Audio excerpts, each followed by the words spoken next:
Muchas gracias, señora presidenta. Muy buenos días a todos. Quiero comenzar, como en anteriores intervenciones, mostrando mi pésame a las familias de los fallecidos, de los que todavía no conocemos el número. 25.000, 30.000, 40.000, 50.000, muchos más, en cualquier caso, de los que se habrían producido con una gestión razonable. Demasiados. Víctimas, por un lado, de la pandemia y, por otro lado, de la gestión de una crisis sanitaria que ha sido la peor a nivel mundial. Nosotros no olvidaremos nunca a las decenas de miles de españoles que han muerto en la oscuridad porque el Gobierno y sus medios subvencionados se han preocupado mucho más en ocultarles que lo que se preocuparon en protegerles y en alertarles. El Gobierno ocultando información a los españoles y los medios riéndose de lo que parecía una vulgar gripe. Nos pide apoyo su Gobierno mientras el presidente nos insulta y mientras el vicepresidente nos amenaza. Señor Sánchez, en su anterior comparecencia, a la que está obligada a hacer cada 15 días por el estado de alarma, no porque a usted le venga en gana, como a veces quiere hacernos creer, no respondió a mis preguntas y vertió falsedades sobre mi partido. Y me obliga a desviarme un minuto sobre la cuestión que hoy nos ocupa. Mire, nos podrá etiquetar e insultar como usted quiera, señor Sánchez, pero nosotros nos importan los españoles, independientemente de su color, de su edad, de su sexo y de su orientación sexual. Pero como usted sacó ese tema que nada tenía que ver con lo que nos ocupaba y nos ocupa, yo le ruego que abandonen ese odio histórico de la izquierda hacia los homosexuales. Aléjese, por favor, aléjense de ídolos como el Che Guevara, que los encarcelaba, y animen a sus socios de gobierno, que ahora no parecen querer escuchar, a alejarse de ideologías que les catalogaban a las personas según su condición sexual. La gente debe poder amar a quien quiera, señor Sánchez, y debe ser muy duro para los homosexuales que ustedes sigan rindiendo homenaje a sus perseguidores y a sus asesinos. En Vox, señorías, no despreciamos a nadie por su tendencia sexual. En Vox, desde luego, no tendrán que soportar que una exministra que se sentaba a su lado y ahora fiscal les insultase gravemente como hacía con otros compañeros de la bancada azul. No será fácil que convenza a su socio Iglesias de un gesto de humanidad, porque el señor Iglesias es un negacionista de todos los crímenes del comunismo. Es más, subió a esta tribuna hace unos días a hacer apología de esa ideología criminal. Creo incluso que deberíamos reflexionar sobre si esa posición negacionista planteada por el vicepresidente en la tribuna de los distintos genocidios del comunismo no constituye un delito, tal y como reconoce el Código Penal en su artículo 510, que prevé penas de prisión para quienes públicamente nieguen, trivialicen o enaltezcan los delitos de genocidio. Vino a esta tribuna el señor Iglesias, por cierto, a amenazar al tercer partido de España apelando a la guerra civil.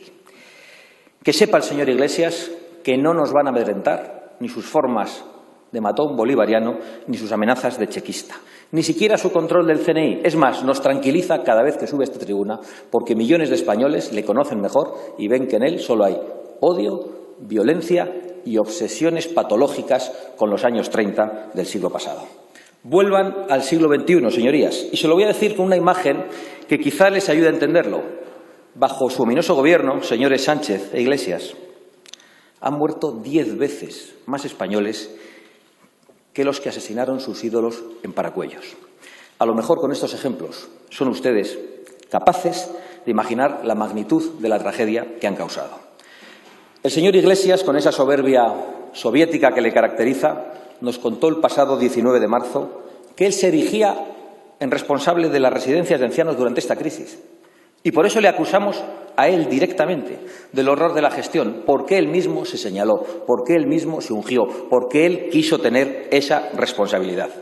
Así que no se esconda el señor Iglesias, que ahora se ha ido hablando de lo público y de lo privado, porque él tenía autoridad sobre todas las residencias y en todas han faltado las medidas de protección para los ancianos y para el personal de trabajo, han faltado las pruebas de detección de la enfermedad y ha faltado el apoyo que necesitaban los ancianos y allí han muerto y ni siquiera aparecen en las estadísticas miles de ancianos abandonados por este Gobierno y personalmente por el señor Iglesias.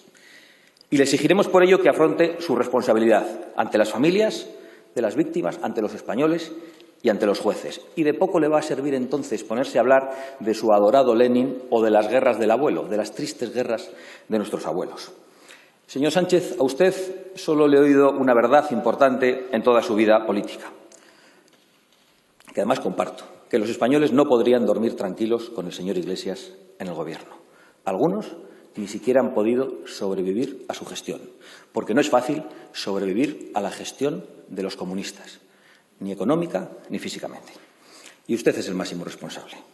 Porque mientras permitía que el señor Iglesias atacase a la monarquía parlamentaria, mientras le blindaba en el Centro Nacional de Inteligencia, los ancianos morían abandonados y ocultados en nuestras residencias.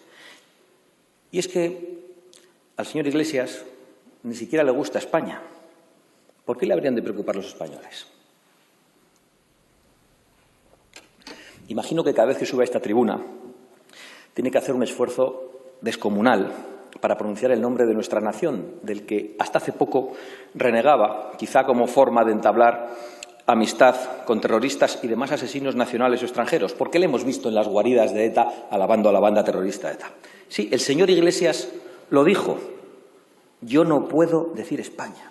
Yo no puedo decir España, con una mezcla de asco y de odio, porque le produce asco nuestro himno, al que llama cutre, pachanga, fachosa, nuestra bandera rojigualda y nuestro rey. No me lo estoy inventando.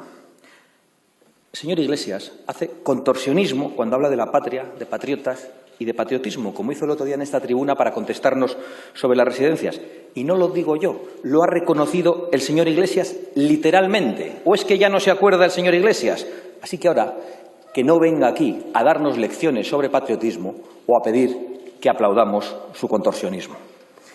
Señor Sánchez, creo que usted no llega a eso. No creo que a usted le cueste pronunciar el nombre de España.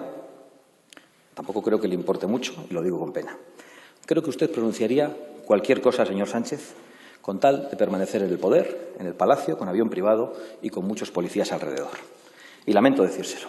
Señor Sánchez, usted tuvo un déficit público el año pasado del 2,8% del Producto Interior Bruto y tiene 22 ministros. La señora Merkel tuvo un déficit público del 1,4% y tiene 14 ministros. Usted doble de déficit, doble de ministros, porque usted lo hace todo a lo grande. Es usted el campeón y también, por desgracia para los españoles, en esta crisis, en número de muertos por habitante por coronavirus y en número de sanitarios contagiados por habitante. También en horas de televisión por hora de programación. Sus estadísticas son asombrosas, así que no nos sorprenden los datos que le da el CIS de Tezanos, que le auguran tan buenos resultados y que las televisiones le traten a usted como un sultán. Pero es que España, señor Sánchez, no es un sultanato, ni, señor Iglesias, es una república bolivariana, es una monarquía parlamentaria. Y ustedes, los dos, la están minando y la están destruyendo. Y Vox advirtió de la deriva totalitaria de este Gobierno, que ha convertido el estado de alarma en un estado de excepción. Y, por desgracia, hemos vuelto a tener razón. Porque han pasado 53 días desde el decreto del estado de alarma y lo único que se han recortado y se han combatido desde el Gobierno han sido las libertades y los derechos de los españoles. La rapidez, la alegría y la eficacia con la que ustedes coartan los derechos y las libertades de todos contrasta precisamente con su incapacidad para proteger la salud y la economía nacional. Creo que si ustedes no se marchan, España acabará la primavera con más multas y parados que test. Y hablando de recorte de libertades, señor Marlaska, le pregunto, ¿por qué ordenó usted el sábado que se detuviera los vehículos que circulaban con banderas de España? Le pido que haga uso de su potestad para intervenir en esta tribuna y que me conteste. Y también que me diga aquí, en la sede de la soberanía nacional, si ha decidido usted derogar la Constitución. Porque usted el sábado, con sus órdenes, de facto, derogó y suspendió los derechos constitucionales de los españoles, prohibiendo una manifestación en coches que no suponía ningún tipo de peligro ni para la salud pública ni para la vida de nadie. Necesito saberlo porque los españoles queremos manifestarnos en las calles con todas las medidas de seguridad pertinentes contra su Gobierno. Ya lo hacen muchos españoles en las redes, a pesar de las amenazas de monitorización y de la censura público-privada, asistida, por cierto, por periodistas de A3 Media y otros lacayos de los medios subvencionados. Pero también lo vamos a hacer en las calles, señor Marlaska. Lo haremos en coche, individualmente o en familias que convivan, con todas las medidas de seguridad, por el centro de las principales ciudades, portando banderas de España y pidiendo la dimisión de su Gobierno. ¿Lo va usted a prohibir? ¿Lo va usted a impedir? ¿Va usted a darnos la razón, tenga el valor de decirlo en esta tribuna, porque mañana mismo notificaremos a todas las delegaciones del Gobierno esas convocatorias de manifestación absolutamente seguras y absolutamente legales, si ustedes no están mintiendo en esta tribuna. Digan que han prohibido ustedes los derechos de reunión y de manifestación y digan que su único miedo es a la gente y que ustedes ya solo quieren protegerse de los españoles. Porque a ustedes no les gusta la libertad por mucho que la invoquen, ni la verdad.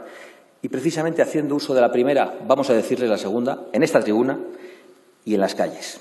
Y vamos a revelar que usted, señor Sánchez, pretende tener como rehenes a los españoles y que trata de chantajear a esta Cámara, como ha hecho desde esta tribuna, para que renueve un poder del que usted ha abusado.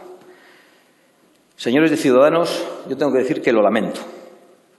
También lamento la abstención del Partido Popular. Mantener este estado de alarma ilegal y que tan duramente ha sido criticado por el señor Casado, por otra parte, con este presidente y con este vicepresidente, ni salva vidas ni salva empleos. Lo que salvaría vidas y salvaría empleos es un cambio de gobierno. Ustedes han decidido apoyarles y ustedes han decidido abstenerse. Y de verdad que yo solo puedo decir que lo lamento. Creo que cada vez más españoles están comprobando que ustedes se aferran al estado de alarma como quien lo necesita para otras cosas, especialmente su vicepresidente. Y además, en la lógica que usted plantea, como todo depende del estado de alarma, las ayudas sociales que hay que dar a los españoles en estos momentos dependen del estado de alarma, ¿hasta cuándo nos quieren tener ustedes en estado de alarma? Hasta diciembre, toda la legislatura, porque entendemos que cuando ya no se apruebe el estado de alarma ya no habrá ayudas sociales para dar a los españoles. ¿O es que usted también nos está mintiendo sobre esto en la tribuna? Nuestro voto no va a poner la suerte de los españoles en sus manos. Aunque tuviéramos, fíjese lo que le voy a decir, que desaparecer como partido, jamás contribuiremos a afianzar en el poder a quienes están despreciando la vida, la libertad, la prosperidad y la nación en España, y a quienes nos han llevado al mayor desastre de este siglo, pero hablan de los datos de Estados Unidos refiriéndose a Vietnam.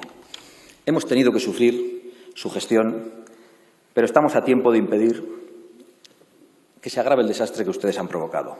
Para ello seguimos ofreciendo a esta Cámara la posibilidad de un gobierno de emergencia nacional que, lógicamente, no queremos liderar ustedes, como subirá a decir inmediatamente después de mi intervención, que sea capaz de liderar los próximos meses hasta unas elecciones. Y como este Gobierno no va a asumir su responsabilidad, me parece que va a depender de todos y cada uno de ustedes, señores diputados.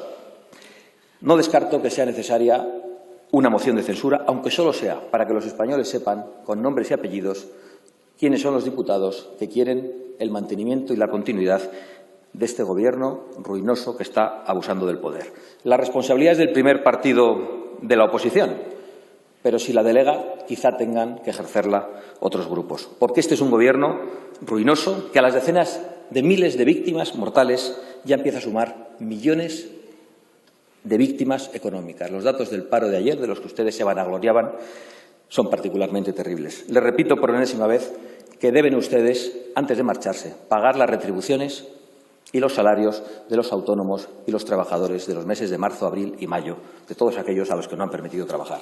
Por supuesto que también habrá que ocuparse de aquellos españoles a los que su gestión ya ha expulsado del mercado de trabajo. Y quizá haga falta una renta mínima en esos casos, pero no para tener a los españoles cautivos, como quiere su vicepresidente, sino para garantizar que tengan un sustento mientras se recupera la economía nacional. Para que eso empiece a ocurrir, solo hay que excluir de las posiciones económicas sus demenciales obsesiones que tanta riqueza han dilapidado. Y le voy a poner un solo ejemplo, señor Sánchez. Hace poco hablaba de Vietnam, por lo tanto, indirectamente del señor Trump. Usted dijo que había que combatir a Trump. ¿Usted se da cuenta de las consecuencias que tiene para España decir que hay que combatir al presidente de un país aliado como Estados Unidos? ¿De las consecuencias respecto a los aranceles a los productos españoles? ¿De lo que ha ocurrido con Navantia, que ha perdido un contrato millonario de 5.800 millones de euros para construir 10 fragatas, porque su beligerancia contra Trump y la de sus medios subvencionados, mientras señalan lo que ocurre en Estados Unidos y ocultan lo que está ocurriendo en España, choca con la actitud que, por otra parte, tienen con el régimen chino. Una actitud servil, por cierto, a quienes compran material defectuoso y que todavía ni siquiera han pedido perdón por el virus de Wuhan. Y en realidad nosotros no queremos que pidan perdón. Nos bastaría con que se nos diga la verdad sobre el origen del virus y que empiecen a pagar por el desastre que han provocado con su ocultación de información.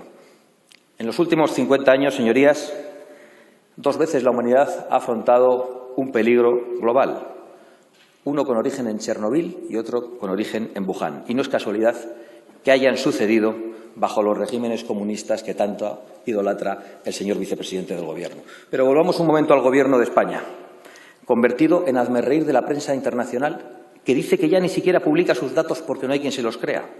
Y es que esa falta de credibilidad internacional, señor Sánchez, tiene consecuencias fatales para la financiación de nuestra deuda. ¿Quién prestaría dinero a una empresa cuando algunos de sus socios trabajan para destruirla, como ocurre con sus cómplices de investidura? Claro que la verdad es que usted no es el...